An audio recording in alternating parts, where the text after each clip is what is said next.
নয়নাভিরাম প্রাকৃতিক সৌন্দর্য, সমৃদ্ধ ইতিহাস, ঐতিহ্য, বৈচিত্র্যপূর্ণ সংস্কৃতি, দৃষ্টিনন্দন জীবনাচার বাংলাদেশকে গড়ে তুলেছে একটি বহুমাত্রিক আকর্ষণ সমৃদ্ধ পর্যটন গন্তব্য হিসেবে। এদেশের সৌন্দর্যে তাই যুগে যুগে ভ্রমণকারীরা মুগ্ধ হয়েছেন। পর্যটন একটি বহুমাত্রিক ও শ্রমঘন শিল্পও বটে। সবচেয়ে দ্রুত সম্প্রসারণশীল ও বহুমাত্রিক বৃহৎ বাণিজ্যিক কর্মকাণ্ড হিসেবে এই শিল্প বিশ্বব্যাপী স্বীকৃতি লাভ করেছে। পর্যটন শিল্প বিকাশের সাথে যুক্ত আমরা আরআরএম গ্রুপ বিজনেস বাংলাদেশ। স্বাগত জানাই বৈশাখী টেলিভিশনের নিয়মিত সাপ্তাহিক আয়োজন আরআরএম গ্রুপ বিজনেস বাংলাদেশের সঙ্গে আছি আমি মিঠুন মুস্তাফিজ। এই অনুষ্ঠানে আমরা সম্ভাবনাময় বিজনেসের কথা বলি। আজ সম্ভাবনাময় সেই বিজনেস পর্যটনের কথা জানতে আমন্ত্রণ জানিয়েছি তিন বিশিষ্টজনকে। চলুন পরিচিত হই আমাদের আজকের অতিথিদের সাথে। স্টুডিওতে আছেন ডক্টর সৈয়দ রাশিদুল হাসান, অধ্যাপক ট্যুরিজম বিভাগ, ঢাকা বিশ্ববিদ্যালয়। রয়েছেন জনাব তৌফিক রহমান, পরিচালক tour operators association of Bangladesh, এবং আরও আছেন মোহাম্মদ জামিউল আহমেদ, সদস্য বাংলাদেশ ট্যুরিজম বোর্ড ও chairman tourism developers association of Bangladesh. আপনাদের প্রত্যেককে স্বাগত জানাই। আজ আমাদের বিষয় বাংলাদেশের পর্যটন শিল্প। প্রিয় দর্শক, অনুষ্ঠানের মূল পর্বে যাওয়ার আগে বাংলাদেশ ট্যুরিজম বোর্ডের আয়োজনে গাজী শুভ্র নির্মিত প্রামাণ্যচিত্র ভিজিট বাংলাদেশের চোখে দেখে নেই বাংলার রূপবৈচিত্র্য।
Beautiful Bangladesh. Life happens here. আমরা তথ্যচিত্রটি দেখলাম, এক একটি চিত্র বাংলাদেশের প্রত্যেকটি জায়গার শিল্প সমৃদ্ধ, পর্যটন আকর্ষণ সমৃদ্ধ। তো আমরা যদি শুরু করতে চাই এভাবে, যে বাংলাদেশে রয়েছে পৃথিবীর দীর্ঘতম সমুদ্র সৈকত, রয়েছে বিশ্ব ঐতিহ্যের অন্যতম ম্যানগ্রোভ ফরেস্ট সুন্দরবন। তাত্ত্বিকভাবে, একাডেমিকভাবে বাংলাদেশের পর্যটন শিল্পকে ঘিরে আপনার বিশ্লেষণটি কি? ধন্যবাদ। আপনি যে কথাটা বললেন এটা আমরা কিন্তু সবসময় বলে আসি। আমরা এটা সবচেয়ে বেশি বোধহয় এই কথাটাই বলা হয় যে আমাদের দেশে প্রায় 120 কিলোমিটার আমরা বলি আনব্রোকেন স্যান্ডি বিচ আর কি, একদম এর মধ্যে কিন্তু কোনো ভাঙা কিছু নাই আর কি।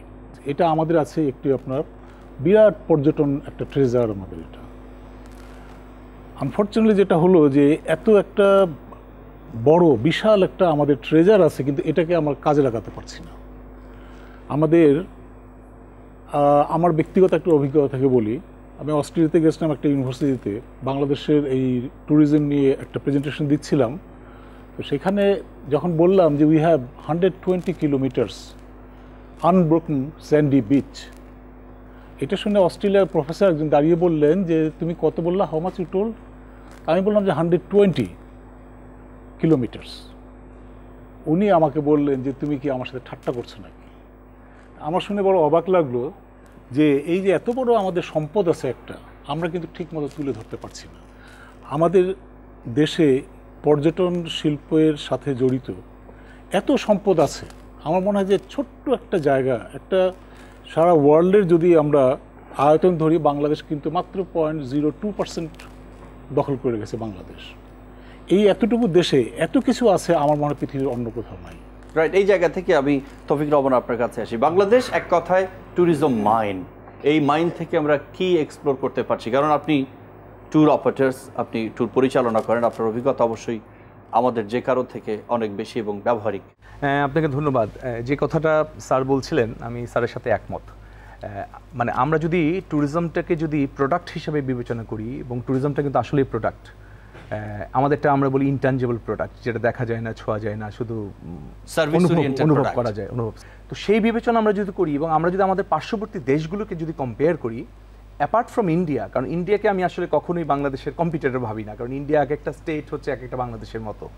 আমার চারপাশে যে দেশগুলি আছে, আমি যদি নেপাল, ভুটান, শ্রীলঙ্কা, মিয়ানমার বা এদিকে মালদ্বীপস কিংবা ধরেন ইভেন সিঙ্গাপুর, থাইল্যান্ডকেও যদি আমি বিবেচনায় আনি, সেক্ষেত্রে প্রোডাক্ট ভ্যারিয়েশনের দিক দিয়ে কিন্তু আমাদের প্রচুর সম্ভাবনা আছে। ধরুন আমরা যে ফিল্মটা একটু আগে দেখলাম, সেটা কিন্তু মূলত কিন্তু নেচার বেসড, কিন্তু এখন তো আসলে পর্যটনটা শুধুমাত্র নেচার বেসড না, পর্যটনটা আসলে এখন আমরা বলি যে to serve the need of the traveller. একজন পর্যটক কখন কি চাইবেন, মানে উনি নিজেই জানেন আর কি। এমন হতে পারে যে উনি ওই যে একটি শিশির বিন্দু দেখে উনি আপ্লুত হতে পারেন, উনি নদী দেখে আপ্লুত হতে পারেন, উনি প্রকৃতি দেখে আপ্লুত হতে পারেন, উনি মানুষের সাথে মেলামেশাটাকে মনে করতে পারেন যে এটাই তার মেইন প্রোডাক্ট।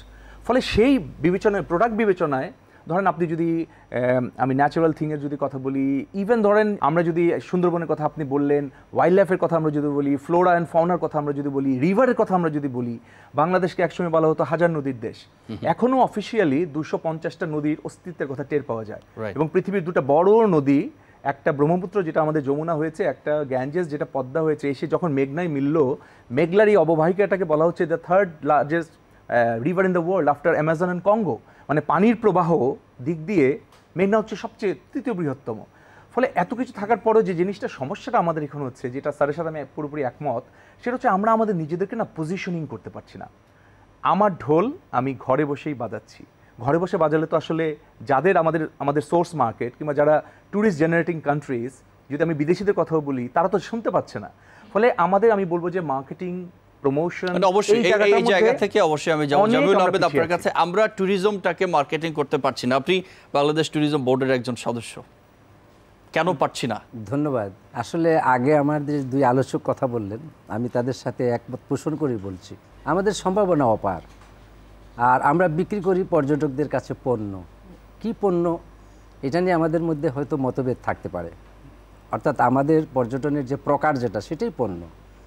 এখন আমাদের বিশ্বে হয়তো 100-এর উপরে প্রকারের পণ্য আছে, বাংলাদেশে হয়তো 25 প্রকারের পণ্য আছে, প্রচলিত হয়তো 10-8 হতে পারে। সেই পণ্যটা আপনি পর্যটকের কাছে তুলে ধরবেন, তাহলে আমাকে প্রথমেই দেখতে হবে যে আমি পণ্যটা চিহ্নিত করতে পারলাম কি না। আমি যদি সেটা চিহ্নিত করতে পারি, তারপরে দ্বিতীয় স্তরেই আসবে যে আমাকে এটাকে প্রিজার্ভেশন বা এটা রক্ষণাবেক্ষণের কাজ করতে হবে। তারপর আমাকে উন্নয়ন নিয়ে আমার চিন্তাভাবনা করতে হবে, তারপরেই কিন্তু বিপণনের প্রশ্ন আসবে। আমাদের এখানে সমস্যাগুলো হয়ে গেছে, আমরা যারা কাজ করি হয়তো আমাদের আন্তরিকতার অভাব আছে, না হলে আমরা এই কাজটুকু কেন করতে পারবো না? আজকে ৪৫ বছর আমরা পেরিয়ে গেল, আমরা আমাদের পর্যটন পণ্যগুলো কিন্তু এখনও চিহ্নিত করতে ঠিকমতো পারিনি। আপনি যদি আপনার পণ্য ঠিকমতো চিহ্নিত করতে না পারেন, তাহলে আপনি আপনার টার্গেট মার্কেট যেটা, অর্থাৎ কাদের কাছে আপনার এই পণ্য নিয়ে যাবেন, আপনার পণ্য তো সবাই নাও চাইতে পারে। তো এই জিনিসগুলো আমরা নির্ধারণ করতে পারছি না, এটা আমাদের ব্যর্থতা। এখন এই ব্যর্থতা অবশ্যই নিয়ে তো আমরা আর চলতে পারবো না। তো আমরা আশাবাদী যে এখনও সময় আছে, যদি আমরা প্রাইভেট সেক্টর এবং পাবলিক সেক্টর একসাথে কাজ করতে পারি, কেন এই কাজগুলো করতে পারবো না? আমাদের এই যে সম্ভাবনার কথা বললাম, এই সম্ভাবনা কিন্তু অপার, এবং বিশেষ করে মানব সৃষ্ট না হলেও প্রকৃতিগতভাবে যেটা প্রকৃতির দান যেটাকে বলে, সেটা আমাদের যথেষ্ট রয়ে গেছে। কারণ আমাদের এমন একটা দেশে আমরা বাস করি, এমন সম্ভাবনার দেশ, যেখানে আপনার কি নাই, আপনার মাটি বলেন, মানুষ বলেন, সবই উর্বর। এবং আমরা প্রকৃতিগতভাবে দেখেন পাহাড় পেয়েছি, সমতল ভূমি পেয়েছি, সাগর পেয়েছি। এত সৌভাগ্য পৃথিবীর কয়টা দেশের, কয় জাতির আছে? তা আমরা কেন পারবো না আমাদের সম্ভাবনাটাকে কাজে লাগাতে? ব্যর্থতাকে আমাদের স্বীকার করে নিয়ে অতীতকে মূল্যায়ন করেই কিন্তু ভবিষ্যতের কথা চিন্তা করতে হবে, বর্তমানের উপর দাঁড়িয়ে। আমরা এই সম্ভাবনাগুলি নিয়ে আরও আলোচনা করতে চাই। কথা বলছি বাংলাদেশের পর্যটন শিল্প নিয়ে। যে কথাটি জামিউল আহমেদ বললেন যে এখনও পর্যন্ত আমরা আমাদের পর্যটনগুলোকে চিহ্নিত করতে পারিনি। স্বাধীনতার পর থেকে আজকের দিন পর্যন্ত, ৭১ থেকে ২০১৭ সাল পর্যন্ত একটি দীর্ঘ সময় জাতিকে অনেক কিছু করতে আমরা দেখেছি, অনেক বিজয় ছিনিয়ে আনতে দেখেছি, কিন্তু এই একটি মাত্র খাত, অনেক উচ্চাসার কথা বলা হয়, অনেক প্রাপ্তির কথা বলা হয়, অনেক কিছু কাজে লাগানোর কথা বলা হয়, কিন্তু কেন এই কাজটি এখনো করতে পারলাম না যে আমাদের পর্যটন পণ্যগুলোর কি হবে?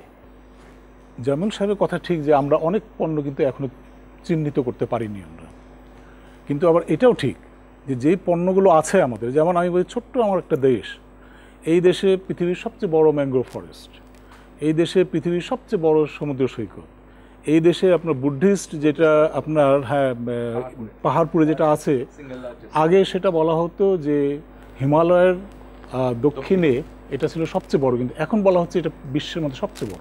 এই সমস্ত জিনিস আছে। আমাদের প্রাকৃতিক তো অনেক উপাদান আছে যেগুলো পর্যটনের পণ্য হিসাবে আমরা বিবেচনা করতে পারি। এগুলো যেগুলো আছে সেগুলোকেই আমরা ভালো মতো, সেগুলোর কি পর্যাপ্ত গবেষণা হচ্ছে? এই পর্যটন পণ্য খুঁজে বের করার জন্য গবেষণার দরকার আছে, স্টাডি দরকার আছে। রাইট, এক্স্যাক্টলি, খুব ইম্পর্টেন্ট কথা বলেছেন যে যখন যে কোনো প্ল্যান করতে হবে তার আগে আপনার কিন্তু গবেষণা করে আপনার তাকে তথ্য দিতে হবে, সেই তথ্যের ভিত্তি করেই আমি কিন্তু প্ল্যানটা করব। কিন্তু আমাদের এখানে আনফর্চুনেটলি পর্যটনের জন্য অ্যাজ সাচ এরকমভাবে কোনো গবেষণা হয় না। আমরা যেটা বিশ্ববিদ্যালয় থেকে অথবা নিজে থেকে আমরা যে সমস্ত গবেষণা করি সেগুলো করি, কিন্তু সেগুলো যে আপনার যে অথরিটি যেটা আছে, বিটিভি অথবা বিপিসি অথবা আমাদের মিনিস্ট্রি, তারা যে এগুলো নিয়েও যেটা চিন্তা ভাবনা করবে এটাও কিন্তু হয় না। এটা যেটা আমার জামিল সাহেব যেটা বললেন যে আমাদের সবচেয়ে বড় প্রবলেম হচ্ছে কোথায়, আমাদের অপার সম্পদ আছে পর্যটন, কিন্তু আমাদের এক একটা সম্পদের জন্য, এক একটা বিষয়ের জন্য টার্গেট মার্কেট কিন্তু ডিফারেন্ট। আমরা বাংলাদেশে আসুন এরকম ধরনের দেখালাম, পরিকল্পিত নির্দিষ্ট বিপণন নাই। না, বিপণন বলতে আমি বলছি টার্গেট মার্কেট, যেটা আমার টার্গেট মার্কেট এই পাহাড়পুরের জন্য কে, এখানে নিশ্চয়ই আপনার মৌলানা সাহেবরা আসবে না, তাই না? আমার দেশের এই সমুদ্র সৈকত, এটা আপনি কে আসবে? এটা তারপরে পাহাড়গুলো আছে, এখানে কে আসবে? নিশ্চয়ই আপনার 60 ঊর্ধ্ব ব্যক্তিরা যাবে না ওখানে। সেই জায়গা থেকে তৌফিক রহমানের কাছে ফিরতে চাই, সেটি হচ্ছে তাহলে আমরা কি ট্র্যাডিশনাল পর্যটন পণ্য বিক্রি করছি? আমি যেটা মনে করি সেটা হচ্ছে যে আসলে তো ডিমান্ডটা ক্রিয়েট করতে হবে, তাই না? তারপরে তো সাপ্লাইটা আসলে হবে। জামিল ভাই যে কথাটা বললেন সেটার সাথে আমি একমত। একাডেমিকভাবে আসলেই তাই, যে ট্যুরিজম প্রোডাক্টটা তো তৈরি হতে হবে, কারণ একটা গ্লাস তৈরি হওয়ার পরেই তো সেটা আমরা বিক্রির কথা ভাবি। কিন্তু আমার ট্যুরিজমটা বোধ হয় ঠিক ওই রকম ট্র্যাডিশনাল প্রোডাক্টের মতো না, এটা অনেকটা একই সঙ্গে চলে। মানে যখন ডিমান্ড তৈরি হয় তখনই সাপ্লাই হয়। আপনি আজকে খেয়াল করেন সিলেটের দিকে যদি তাকান বা শ্রীমঙ্গলের দিকে যদি তাকান, কতগুলি ইন্টারন্যাশনাল মানে রিসোর্ট হয়েছে, কী পরিমাণ ইনভেস্টমেন্ট। আমরা একটু আগেও কথা বলছিলাম, ধরেন কক্সবাজারের দিকে আপনি তাকান, যখন ওখানে সিগাল হোটেলের মতো হোটেলটা তখন হলো, সবাই তখন বলছিল যে এই হোটেলটা তৈরি হয়েছে শুধুমাত্র বিদেশিদেরকে টার্গেট করে, মানে এখানে শুধু বিদেশিরাই থাকবে না। ওখানে হোটেলের ভাড়া মিনিমাম $100, $150, $200, বাংলাদেশ এটা তো এরকম ক্যাপাবল না। আজকে যদি আপনি কক্সবাজারে যান, গিয়ে দেখবেন যে সিগালের মতো অন্ততপক্ষে 7-8টা হোটেল হয়েছে যাদের ভাড়া $150-200। 99.9% হচ্ছে আমাদের লোকাল লোকরা সেই প্রোডাক্টটাকে ইউজ করছে। তার মানে হচ্ছে মানুষের রুচিবোধ বেড়েছে, মানুষের ক্রয় ক্ষমতা বেড়েছে, ঠিক আছে? এই মানুষগুলি যদি, এই প্রোডাক্টগুলি যদি না থাকতো, তারা কিন্তু আসলে সিঙ্গাপুর, মালয়েশিয়া, নিদেন পক্ষে ভারত চলে যেত, তারা হলিডে কাটাতে হতো, এখানে আসতো না। হ্যাঁ, ফলে আমি মনে করি যে দুটাই একসাথে চলবে এবং চলছে। কিন্তু স্যার যে কথাটা বললেন সেটা হচ্ছে যে অবশ্যই সরকারের একটা কিন্তু এখানে বড় ভূমিকা আছে। আমাদের কিন্তু অনেকেই কিন্তু প্রায়শই বলে যে আপনারা কেন সরকারের মুখাপেক্ষি হয়ে থাকেন।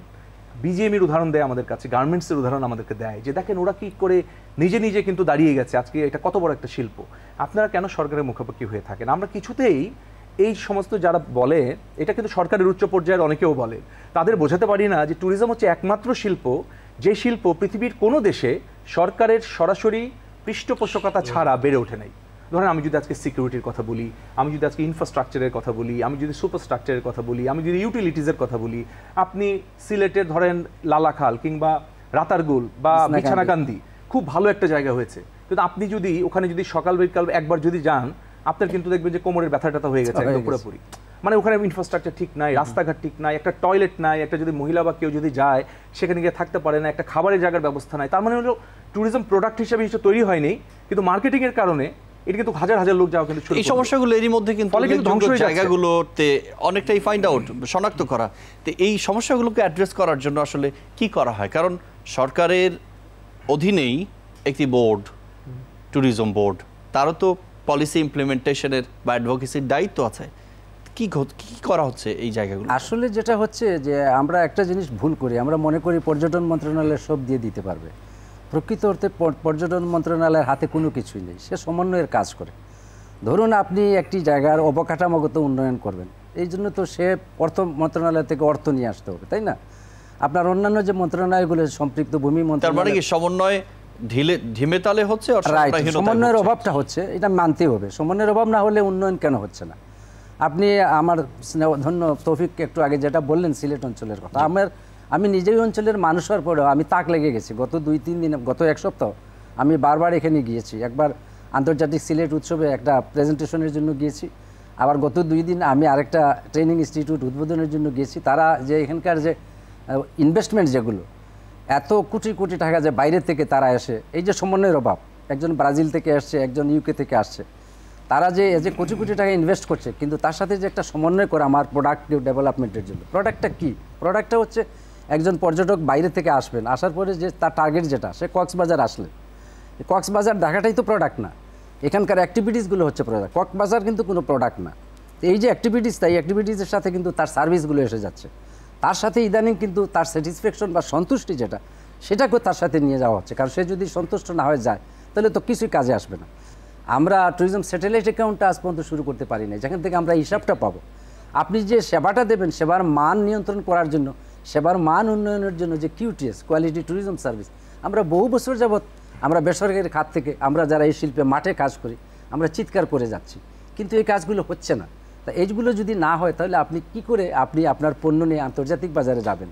কি করে আপনি অভ্যন্তরীণ বাজার বা আপনার ডোমেস্টিক টুরিস্টকে আপনি স্যাটিসফাই করতে পারবেন? আমি এটার সাথে একটু অ্যাড করি, বিষয়টা অনেকটা এরকম যে সমন্বয়হীনতা তো আছে, কিন্তু আমি মনে করি যে যারা ইনভেস্ট করতে আসছে তাদের একটা নলেজ গ্যাপ আছে। কিন্তু অবশ্যই এটাই গ্যাপ, সমন্বয়ের নলেজ গ্যাপ। ধরুন আমি সেন্ট মার্টিনে গিয়ে কি আমি 3 তলা একটা বিল্ডিং তৈরি করব, বা সেন্ট মার্টিনের যে অবস্থা, এটা একটা কোরাল আইল্যান্ড, সেখানে কি 3 তলা বিল্ডিং করা যায়? কিংবা ধরেন এই যে আমাদের যে শ্রীমঙ্গল, চারদিকে পাহাড় ঘেরা এই জায়গায়, সেখানে কি আমরা একটা 5 তলা বিল্ডিং এর একটা হোটেল তৈরি করব, নাকি একটু ইকো টাইপের ইকোসিস্টেম, একটু বাংলো এগুলি তৈরি করব? ফলে এই নলেজটারও কিন্তু সেটা কিন্তু অভাব রয়েছে। তো এই যে এখন আমরা যেটা দেখতে পাই, যে সকল দেশ ট্যুরিজমের মাধ্যমে, অর্থাৎ ট্যুরিজমকে তাদের আয়ের বা রাষ্ট্রীয় আয়ের প্রধান উৎস হিসেবে বিবেচনা করে, আমাদের প্রতিবেশী দেশগুলোই আছে, আমরা ভুটান, নেপালকে দেখে থাকি, তাদেরকে অন অ্যারাইভাল ভিসা দেয়া হচ্ছে। বাংলাদেশের জন্য অন অ্যারাইভাল ভিসার ব্যাপারটি কিভাবে বিবেচনা করা যেতে পারে? যদিও এর সাথে ল অ্যান্ড অর্ডারের ব্যাপারটি আছে, সাথে স্বরাষ্ট্র মন্ত্রণালয়ের সংযুক্তি আছে। 60টা কান্ট্রি নাকি? 65টা। বাংলাদেশও আছে আপনার 65টা কান্ট্রির যারা বাসিন্দা আছে তাদেরকে এখানে অন অ্যারাইভাল ভিসা দেয়, কিন্তু আমরা বলি যে এটা আপনারা ওপেন করতে হবে। আচ্ছা, কারণ যে ধরনের সাফারিং তারা বাংলাদেশ এমবাসিতে আউটসাইড পায় আর কি ভিসা নিতে, এরপরে তারা বলে যে ভাই আমি আর যাব না। এটা আমি খুব রিসেন্ট একটা ঘটনা বলছি। আমাদের ডিপার্টমেন্টেই গত মাসে একটা ইন্টারন্যাশনাল কনফারেন্স করলো ট্যুরিজমের উপরে। তো বিভিন্ন দেশ থেকে 12টা দেশ থেকে এখানে লোক এসেছিলেন। ভুটান থেকে ওদের যে আপনার ট্যুরিজম মিনিস্ট্রি আছে সে এক ব্যক্তি এসেছিলেন। উনি ঢাকায় এয়ারপোর্টে এসে নিয়ে 2 ঘন্টা ধরে বসে আছেন ইমিগ্রেশনের কাছে। আমাকে শেষ পর্যন্ত এক লোককে দিয়ে ফোন করালো যে স্যার প্লিজ হেল্প মি। কেন? আমি বললাম কী হয়েছে? বলছে ইমিগ্রেশন লোকরা তাকে জিজ্ঞাসাবাদ করছে। আচ্ছা, এখন যদি এরকম ধরনের হয়, আপনি কি মনে করেন যে এই লোকটা আবার বাংলাদেশে আসার চিন্তা ভাবনা করবে? কখনোই না।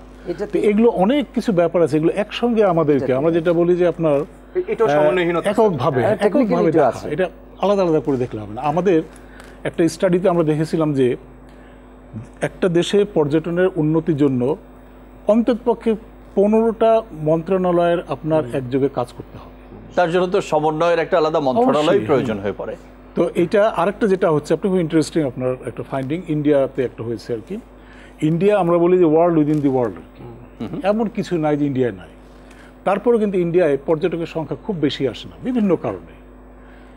এখন একটু 75 লক্ষের উপরে গেছে বছরে, কিন্তু এই 2 বছর 3 বছর আগে মাত্র 50 লক্ষ কাছাকাছি ছিল। একটি তথ্য আছে যে গত অর্থ বছরে ইন্ডিয়াতে সবচাইতে বেশি পর্যটক গেছে বাংলাদেশ থেকে, এর আগে ছিল আমেরিকা। আমেরিকা, এখন কিন্তু বাংলাদেশ একদম টপে আছে আর কি। তো সেইখানে আপনার কেন পর্যটকরা আসছে না কেন, একটা আপনার স্টাডি করা হলো আর কি। তো ওইখানে একটা জিনিস দেখিয়েছিল তারা, যে পর্যটন কখনো ব্যুরোক্র্যাটদের দ্বারা উন্নতি করা যায় না। আপনার পলিসি তৈরি করতে হবে, যেই পলিসিগুলো তৈরি করবে আপনার একাডেমিশিয়ানস এবং যারা আপনার প্র্যাকটিশনার, এই 2 পার্টি মিলে পলিসি তৈরি করবে, সেই পলিসি ইমপ্লিমেন্ট করবে আপনার ব্যুরোক্র্যাট। রাইট, এই জায়গা থেকে যেতে চাই। এই পলিসি তৈরি হবে একটি ডিমান্ডের ভিত্তিতে, যারা এই ব্যবসার সাথে সংযুক্ত আছেন কিংবা ডাউন দ্য লাইন আছেন, সেই কাজগুলোর সাথে যুক্ত আছেন আপনারা। আপনাদের কি কোনো কালেকটিভ ভয়েস আছে? ডিমান্ড রেইজ হয়েছে যে এই জিনিসগুলোর প্রতি নজর দিতে হবে সরকারের কাছে? আমাদের কালেকটিভ ভয়েস ছিল বলেই 2010 সালে বাংলাদেশ ট্যুরিজম বোর্ড প্রতিষ্ঠা। আমরা এই আলোচনায় ফিরবো, এই প্রশ্নেই ফিরবো তৌফিক রহমান আপনার কাছে। সেটি হচ্ছে যে নিডটা ফিল করবে ট্যুর অপারেটররা, যারা মাঠে কাজটি করছে, অ্যাডভোকেসির জন্য, গবেষণার জন্য, নীতির জন্য সরকারের কাছে যাবে, সেই দাবিটা নিয়ে আপনারা as a body, as a forum সরকারের কাছে কি ধরনের বার্গেনিংয়ে গেছেন বা প্রস্তাব নিয়েছেন? হ্যাঁ, আমি আগে যেটা বলছিলাম সেটা হচ্ছে যে আমাদের আসলে ডিমান্ডের কারণেই কিন্তু 2010 সালে বাংলাদেশ ট্যুরিজম বোর্ড প্রতিষ্ঠিত হয়েছে, যেটি প্রাইভেট এবং পাবলিক পার্টনারশিপের একটা জায়গা। সেখানে 17 জনের একটা কমিটি আছে, সেখানে 5 জন কিন্তু আমাদের প্রাইভেট সেক্টর থেকে কিন্তু মনোনীত। এটা সরকার কিন্তু করেছেন। কিন্তু 2010 সালের আগে কি ট্যুরিজম ছিল না? আমরা যারা এক একজন ট্যুরিজম শুরু করেছি, জামিল ভাই আরও আগে, আমারও তো ধর 23-24 বছর হয়ে গেছে ইন্ডাস্ট্রিতে। তার মানে যদি পর্যটন কর্পোরেশনকে যদি একটা বেসলাইন ধরি, সেটা তো 73 সালের দিকে প্রতিষ্ঠিত হয়েছে। কিন্তু তারপরে যে গত 20 বছরে বা 25 বছরে বা 30 বছরে বাংলাদেশে বিক্ষিপ্তভাবে যে ট্যুরিজমটা হয়েছে বা বিদেশি পর্যটকরা যে বাংলাদেশে এসছে, এটা কারা নিয়ে এসছে? এটা আমাদের মতো প্রাইভেট সেক্টরের লোকজনই নিয়ে এসছে, প্রাইভেট সেক্টরে নিয়ে এসছে। এবং এটা আমাদেরই ডিমান্ড ছিল যে আমরা আমাদের ডিমান্ডটা ফুলফিল হচ্ছে না। আমাদের অনেক ধরনের সমস্যা আছে, যেটা মন্ত্রণালয় কেন্দ্রিক যে সমস্ত কর্মকর্তারা আছে বা মন্ত্রণালয়, সেটা আমাদের ফুলফিল করতে পারছে না। ফলে আমাদের একটা ইন্ডিপেন্ডেন্ট একটা ভয়েস দরকার। সেই ভয়েসের জন্যই আমরা বলেছি যে বাংলাদেশ ট্যুরিজম বোর্ড প্রতিষ্ঠিত করেন। দেখুন, নেপালের কথা চিন্তা করেন।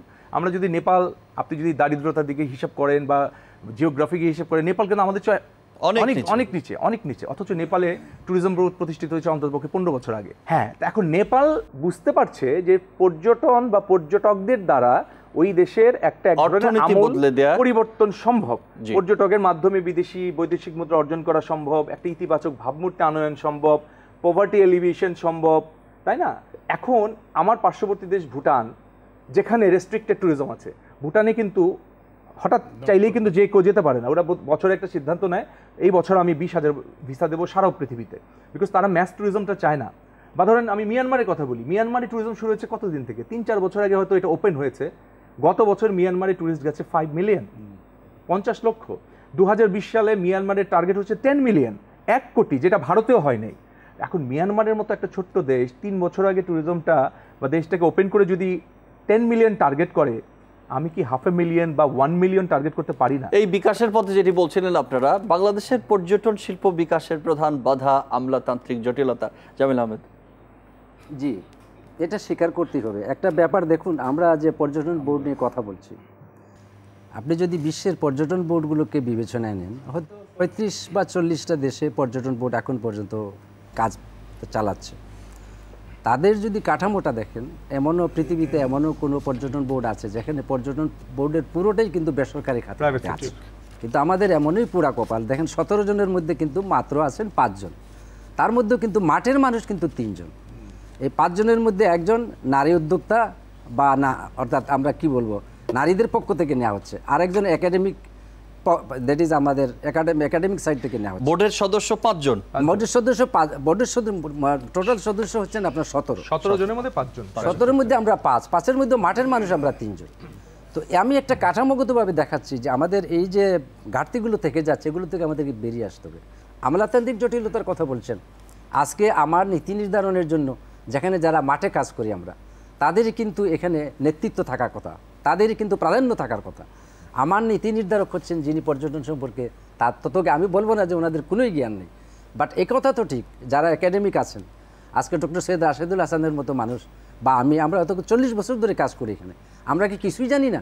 আমরা তো মাঠে কাজ করেছি, আমরা লেখালেখি করি, আমাদের চেয়ে তো ভালো ওনারা লিখছেও না, আমাদের চেয়ে ভালো ওনারা বলছেও না, তা আমরা মাঠেও কাজ করছি। এই যে পর্যটকগুলোর সংখ্যা যদি যতটুকুই বেড়েছে তা তো আমাদের মাধ্যমেই হয়েছে। তো আমরা কোনো নীতি নির্ধারণে একজন হতে পারবো না।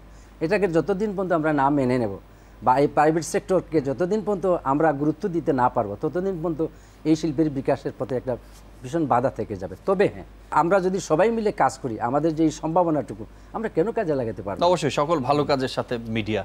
এই পর্যটন শিল্প বিকাশে একাডেমিক গুরুত্ব কতখানি এবং সেটা কিভাবে একাডেমি গো হেড করতে পারে, ফিক্স আপ করতে পারে ইন এ ফ্রন্ট রো? আমার মনে হয় যে এই বিভিন্ন এখন বিশ্ববিদ্যালয়ে কিন্তু এই ট্যুরিজমের উপর লেখাপড়া করানো হচ্ছে, বিশেষ করে প্রাইভেট বিশ্ববিদ্যালয়ে খুব লাভজনক হওয়ায় এই কোর্সটার উপর বিশেষ গুরুত্ব দেওয়া হচ্ছে। তো শুধু কোর্সের লাভজনক কথাটা বলছি না, আমি বলছি যারা বের হয়ে আসছে তাদেরকে আমরা কিন্তু ঠিক মতো এরকমভাবে বের করতে পারছি না, কারণ তাদেরকে আমরা থিওরিটিক্যাল নলেজগুলো দিচ্ছি, কিন্তু যাদের প্র্যাকটিক্যাল যে সমস্ত যে ল্যাবে কাজ করা দরকার, আমাদের কিন্তু ল্যাবগুলো নাই। তো এটাতেও একটা বলতে পারেন যে সমন্বয়হীনতার একটা অভাব আছে একটা। তো আমাদের ডিপার্টমেন্ট যেমন ঢাকা ইউনিভার্সিটি, পাইওনিয়ার ইউনিভার্সিটি জানেন, এইখানে আমাদের ডিপার্টমেন্টটা একদম বলতে পারেন যে খুব একটা নতুন ডিপার্টমেন্ট, নিউজ ডিপার্টমেন্ট, মাত্র 10 বছর এখনও হয়নি। তো শুরু হয়েছে, আমরা মনে করি যে আমরা ভবিষ্যতে আমরা অবশ্যই এই সমস্ত করব এবং তাদের চাহিদা মতো যে হিউম্যান রিসোর্স দরকার সেগুলো আমরা সাপ্লাই দেব। এখন এটা কি হচ্ছে, এই বাংলাদেশে আগামী কয়েক বছরের মধ্যে 17টা আপনার 5 স্টার হোটেল হতে যাচ্ছে, 18টা। এই এক একটা 5 স্টার হোটেলে 400-500 করে আপনার লোকের দরকার। আমাদের এখানে ট্রেন যদি আমরা হিউম্যান রিসোর্স না করতে পারি, তাহলে এগুলো কী হবে, আপনার বাইরে থেকে এসে নিয়ে সব এগুলো আপনার করতে হবে। কারণ আপনি ইনভেস্টমেন্ট করে আপনি এত বড় একটা এস্টাবলিশমেন্ট করেছেন, মানুষের অভাবে তো আপনি বন্ধ রাখতে পারেন না। সুতরাং বাইরে থেকে লোক এসে এখানে অ্যাপয়েন্টেড হয়ে তারা আপনার ইনকাম করে পাঠাচ্ছে তাদের দেশে।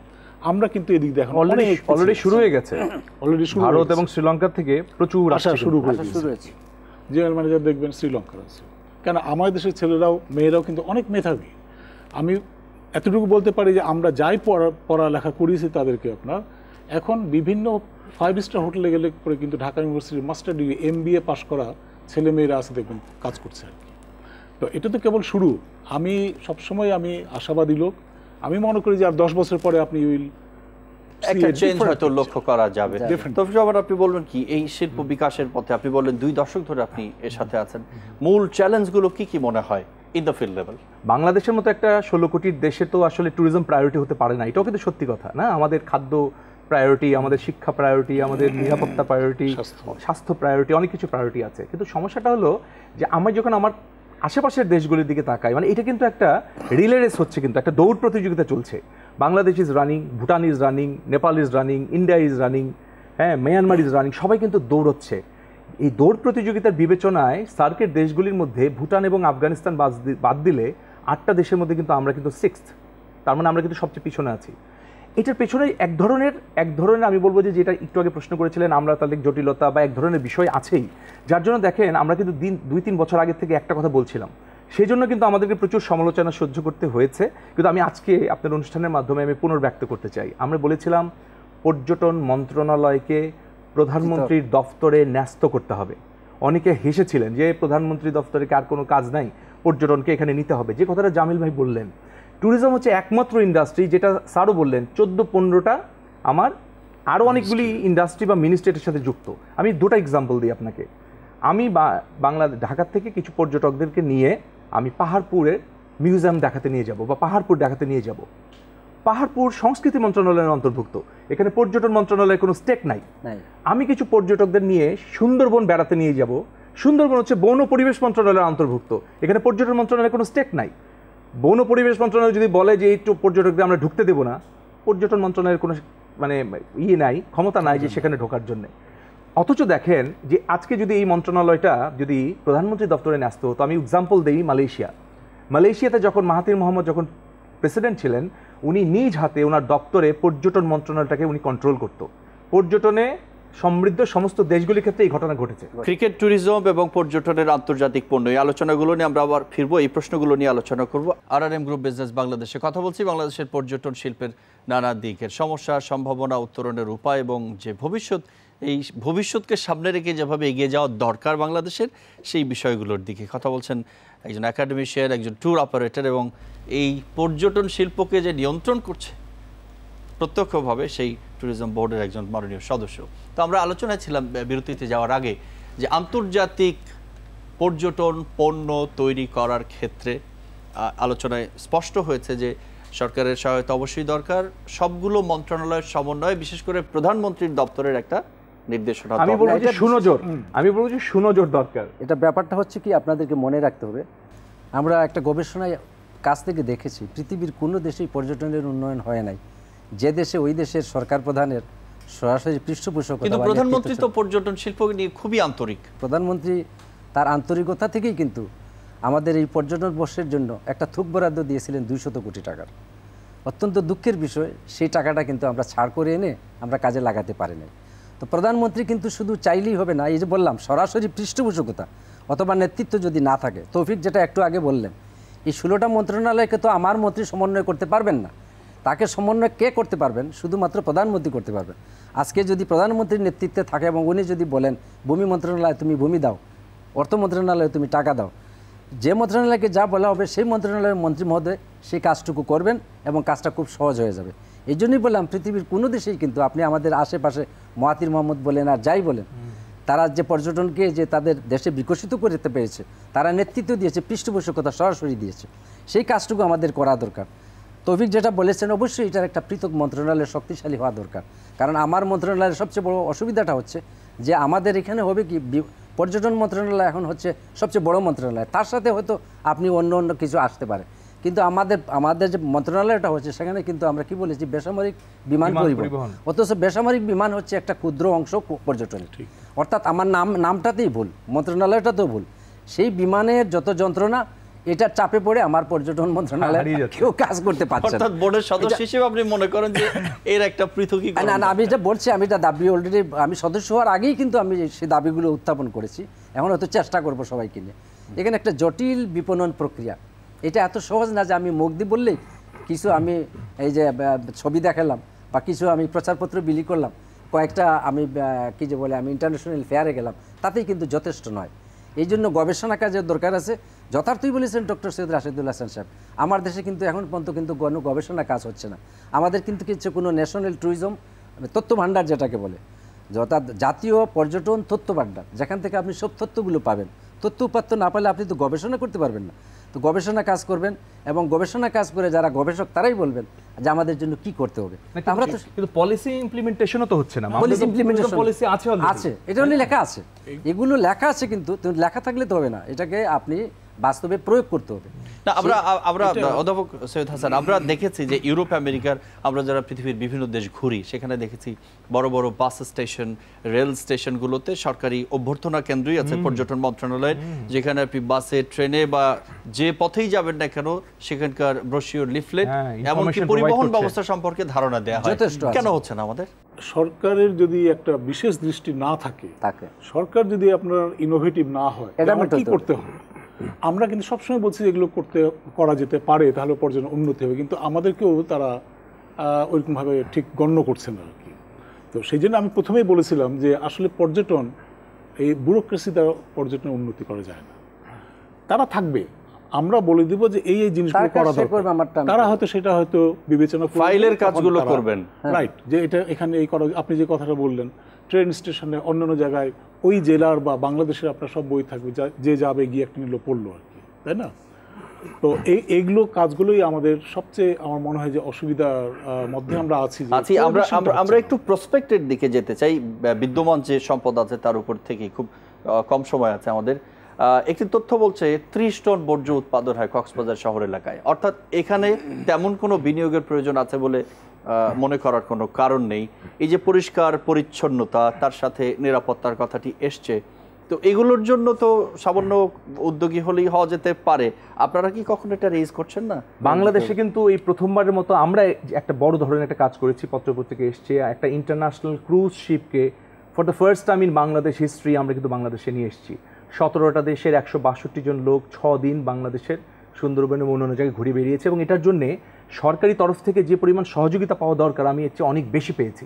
ফলে আমি যেটা মনে করি যে সরকার যদি আন্তরিক হয়, সরকার যদি চায়, তাহলে এই যে তো প্রসপেক্টও করতে পারে। আর যে বর্জ্য ব্যবস্থাপনা আপনি যেটা বললেন, বর্জ্য ব্যবস্থাপনার আমাদের কিছুই নাই, অথবা কক্সবাজারে আপনি 7 থেকে 8টা 5 স্টার মানের হোটেল পাবেন। এবং আপনাকে বলে রাখি, অনেকেই আছে, আমি দেখেছি কক্সবাজারে যে আমাদের যে সমুদ্র সৈকত, সেখানে গোসল করতে কিন্তু স্বাচ্ছন্দ্য বোধ করে না। দেখবেন যে ওখানকার পানি কিন্তু খুব ঘোলা। সেই বিষয়ে একটু নজর আসা। 10 সেকেন্ডে যাবেন। জি জি জি, 10 সেকেন্ডে শেষ করব আমরা, যদি কিছু বলেন। আসলে ব্যাপারটা হচ্ছে, আমি যদি এক কথায় বলতে চাই, পর্যটন ব্যবস্থাপনা বলে একটা কথা আছে, ট্যুরিজম ম্যানেজমেন্ট, সার্বিক যে ব্যবস্থাপনা যেটা আছে, সেই ব্যবস্থাপনাটাকে যদি আমরা আরও দৃঢ় করতে পারি, আর স্ট্রং করতে পারি, তাহলে ওই যে বিষয়গুলো নিয়ে আমরা আলোচনা করলাম, সব বিষয় কিন্তু তার মধ্যে এসে যাবে।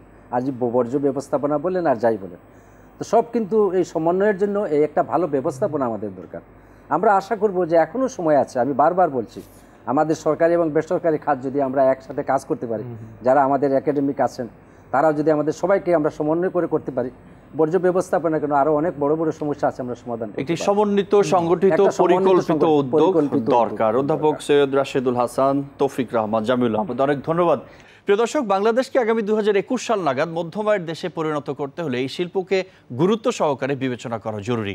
আর এই লক্ষ্যে আগামী 2021 সাল নাগাদ বাংলাদেশে 20 লাখ পর্যটক আগমনের লক্ষ্যমাত্রা নির্ধারণ করে কাঙ্ক্ষিত অবকাঠামোগত উন্নয়ন, বিনোদনের পর্যাপ্ত সুযোগ সৃষ্টি, পর্যটন আকর্ষণের বহুমুখিতা বৃদ্ধি, নিরাপত্তার নিশ্চয়তা বিধান এবং পর্যটন বিনিয়োগ বান্ধব পরিবেশ সৃষ্টি করতে হবে, যা বাস্তবায়ন করা গেলে দিগন্ত রাঙিয়ে ভোরের নতুন সূর্যের আভায় অমিত সম্ভাবনার দেশ হিসেবে আবির্ভূত হবে আমাদেরই প্রিয় স্বদেশ রূপময় বাংলাদেশ।